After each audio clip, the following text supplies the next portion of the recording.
샬롬, 말씀 읽어주는 김기웅 목사입니다. 또 새로운 한 주가 시작되었는데요. 이 한 주도 매일매일 하나님의 말씀을 꽉 붙잡고 우리가 살아가는 그 삶의 자리에서 하나님과 동행하시는 매일매일이 되었으면 좋겠습니다. 오늘 우리에게 주시는 하나님의 말씀은요, 에스겔 37장 1절부터 14절까지의 말씀입니다. 함께 읽겠습니다. 하나님께서 나를 잡아채셨다. 하나님의 영이 나를 위로 들어 올리시더니 뼈들이 널브러져 있는 넓은 벌판 한가운데에 내려놓으셨다. 그분이 나를 데리고 그 뼈들 사이를 두루 다니셨다. 뼈가 얼마나 많던지 벌판 전역이 뼈로 뒤덮여 있었다. 햇볕에 바짝 말라 휘어진 뼈들이었다. 그분이 내게 말씀하셨다. 사람의 아들아, 이 뼈들이 살 수 있겠느냐? 내가 대답했다. 주 하나님, 오직 주만이 아십니다.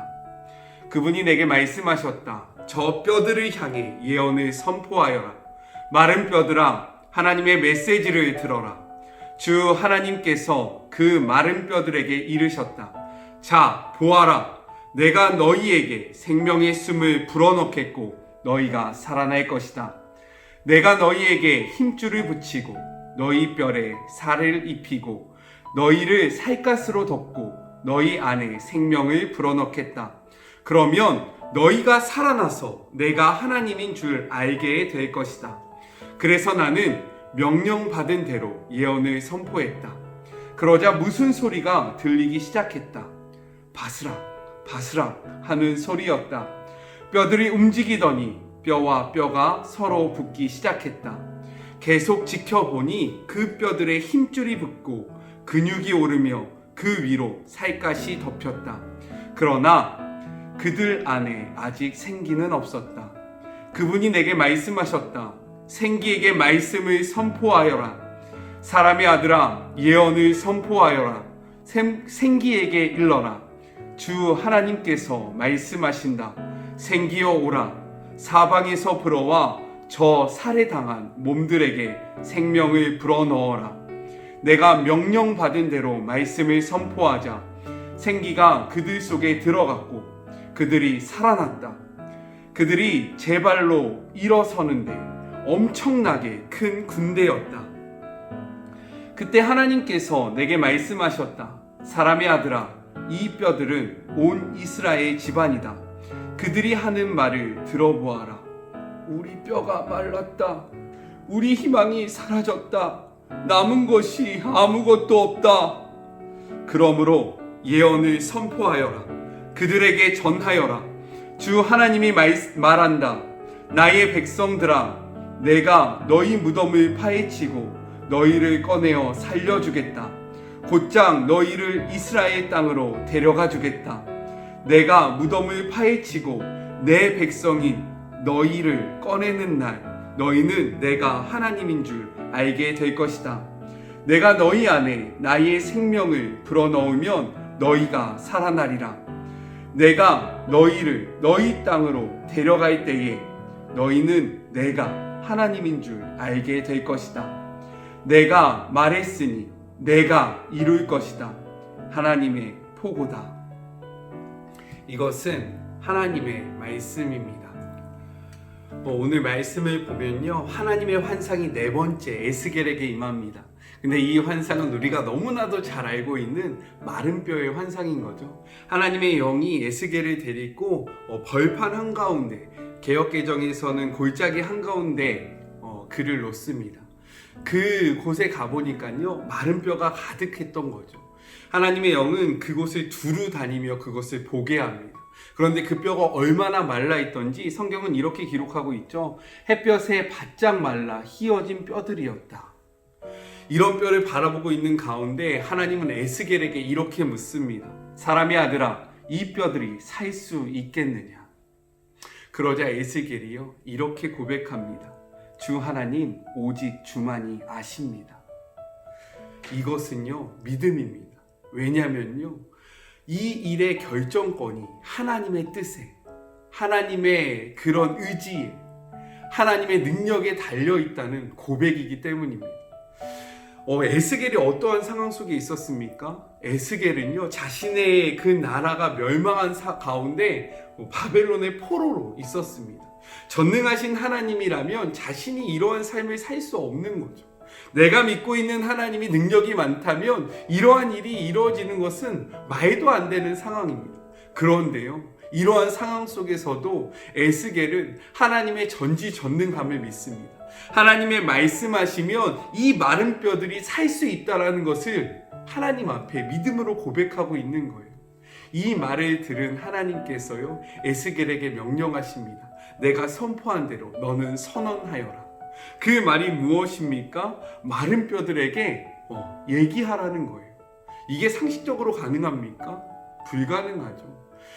마른 뼈들에게 너가 살아나라고 이야기하는 것이 맞는 말입니까? 아니요.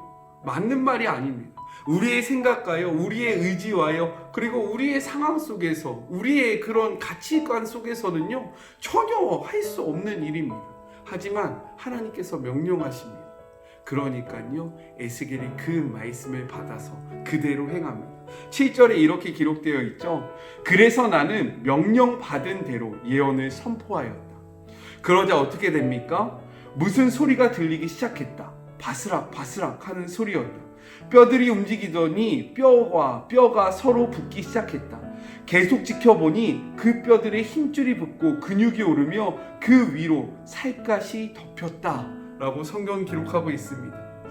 말도 안 되는 그 말에 순종해서요, 그 말을 대언하자, 선포하자 하나님의 일하심이, 하나님의 역사하심이, 하나님의 그 전능하심이 드러나기 시작했다는 것입니다. 그런데 이 성경 뒤에는 이렇게 기록되어 있어요. 그들 안에 아직 생기는 없었다. 즉, 한 번의 순종으로 이 완벽한 일들이 벌어진 것이 아니다 라고 기록하고 있습니다. 그러자 하나님은 다시 한번 이야기합니다. 이번에는요, 생기들을 향해서 선포하라고 합니다. 그리고 그 죽어있는 그 몸에게 들어가라고 명령하라고 에스겔에게 시킵니다. 근데 이 에스겔이요, 하나님 앞에 대항하지 않아요.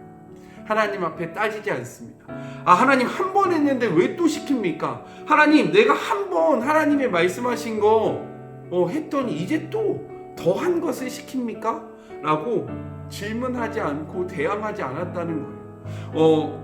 10절에 이렇게 기록하고 있습니다. 내가 명령받은 대로 말씀을 선포하자. 에스겔은요, 이해할 수 없는 상황 속에서 이 말을 또 다시 이루었다는 거예요. 또 다시 쫓아갔다는 것입니다. 그러자 생기가 그들 속에 들어갔고 그들이 살아났다라고 성경은 기록합니다. 첫 번째 그런 명령을 따르니까요, 겉모습이 회복되었습니다. 하지만 이들이 완전히 살아난 게 아니죠. 이들이 살아날 수 있는 방법이 있었는데 그것이 무엇이냐면 생기가 들어가는 것입니다. 이것은 르하흐라는 것인데 하나님의 영, 하나님의 숨결을 의미하는 것이죠. 즉, 우리가 살아나는 것은요, 몸이 살아나는 것을 의미하는 것이 아니라 하나님의 영, 하나님의 말씀, 하나님의 생기가 우리 안에 들어올 때 우리가 진정으로 살아날 수 있음을 우리는 기억해야 합니다. 믿으십니까? 몸이 살아있다고 우리가 살아있는 것이 아니라요, 하나님의 영이 우리의 속에 들어올 때 우리가 진정으로 살아나는 거예요. 성경은 계속해서 이야기해요. 그들이 제 발로 일어서는데 엄청나게 큰 군대였다. 지금 이스라엘의 상황이 어떻습니까? 절망 가운데 있었던 거죠. 망한 상태입니다. 그런데 이들이 다시금 하나님의 말씀으로 살아날 때에는요, 엄청나게 큰 군대가 된다라는 거예요. 즉, 세상이 넘어올 수 없는, 세상의 그러한 권력에 무너지지 않는 그런 하나님의 나라가 된다고 선언하고 있습니다. 이제 남은 것이 있어요. 무엇이냐면 에스겔이요, 포로 중에 있는 이스라엘 백성에게 이 말씀을 선포하는 것입니다. 그런데 이것이 쉬울까요? 우리는 지금 코로나라는 유래를 찾아볼 수 없는 상황 가운데 있습니다. 교회가요, 정말로 많은 욕을 먹고 있어요.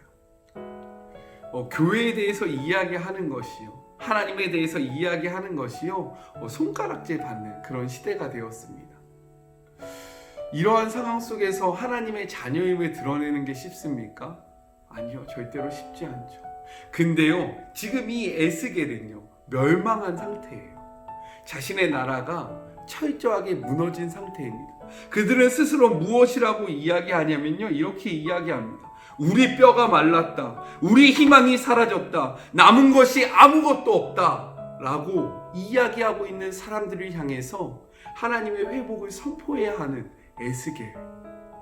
그런데요, 이 말씀을 선포하면요, 살아날 수 있다는 것입니다. 하나님은 오늘 우리에게 에스겔과 같은 역할을 요구하고 계십니다. 내가 회복할 것이다. 너가 믿느냐? 믿으십니까? 하나님의 전지전능함을 믿으십니까? 하나님이 말씀하면요, 이 모든 상황이 역정될 것을 정말로 믿으십니까? 우리는 믿을 수 있어요. 나는 믿을 수 있습니다. 그런데 이것을 내가 사는 그곳에서, 삶의 현장에서 선포하며 드러낼 수 있습니까? 언제 회복이 일어나냐면요, 하나님의 말씀을 듣고 하나님의 명령대로 하나님의 말씀을 선포할 때 우리의 삶의 회복이 이루어진다라는 거예요. 하나님의 전지전능은요, 우리의 삶의 순종을 통해서 드러납니다. 하나님의 그 위대하심은요, 우리의 철저한 순종에 따라서 이루어진다라는 것입니다. 하나님은 오늘 우리에게 말씀하고 계세요. 대언하여라. 너에게 믿음이 있느냐? 나를 선포할 수 있느냐? 이 물음 앞에 에스겔과 같이 어떠한 상황 속에서, 어떠한 환경 속에서도 하나님의 말씀을 담대하게 그리고 온전하게 선포하시는 그런 복된 하루가 되셨으면 좋겠습니다. 우리 같이 기도할까요? 하나님 감사합니다. 정말로 살아날 수 없는 마른 뼈이지만 전능하신 하나님께서 원하시면 살아날 수 있음을 우리가 성경을 통해서 보았습니다. 우리의 삶도 마찬가지입니다. 우리의 삶 속에서도요, 이루어지지 않을 것 같고 이룰 수 없는 것 같은 상황이지만 하나님께서 원하시고 하나님께서 말씀하시면 우리의 삶이 바뀔 수 있고 우리의 상황이 역전될 수 있음을 우리는 믿습니다. 이제는 우리의 믿음이 필요합니다. 하나님은 성경을 통해서 다 말씀하셨습니다. 그리고 우리에게 이야기하십니다. 너의 삶의 자리에서 나를 드러내라. 하나님, 이 명령 앞에 순종하는 하루가 되게 하여 주시옵소서. 우리의 이성과 우리의 상황 속에서 주어지는 그 판단으로 하나님 앞에 아닙니다, 이렇지 않습니다, 할 수 없습니다 라고 이야기하는 것이 아니라 주님, 내가 하겠습니다, 주님, 내가 대언하겠습니다 라고 고백하는 그러한 믿음이 우리 안에 있는 하루가 되게 하여 주시옵소서. 우리는 할 수 없사오니 주님께서 찾아와 주시고 용기 더하여 주시며 담대함을 허락하여 주시옵소서. 우리의 삶의 자리에서 동행하여 주실 주님을 기대하며 예수님의 이름으로 기도드립니다. 아멘. 믿음은요, 바랄 수 없는 가운데 바라보는 것입니다. 하나님의 말씀을, 하나님의 전능하심을, 하나님의 위대하심과 하나님의 살아계심을 우리의 삶의 자리에서 담대하게 선포하시는 그런 복된 하루가 되셨으면 좋겠습니다. 해보세요. 첫 번째 했을 때 안 될 수도 있어요. 오늘 말씀처럼요. 하지만 우리가 또 다시 두 번째 선포하고요, 세 번째 선포하고요, 포기하지 않고 네 번째 선포하면요, 하나님은 반드시 이루실 것입니다. 그것들을 확인하시는 복된 한 날이 되셨으면 좋겠습니다. 그럼 오늘 하루도 힘내시고요, 저는 또 내일 뵐게요.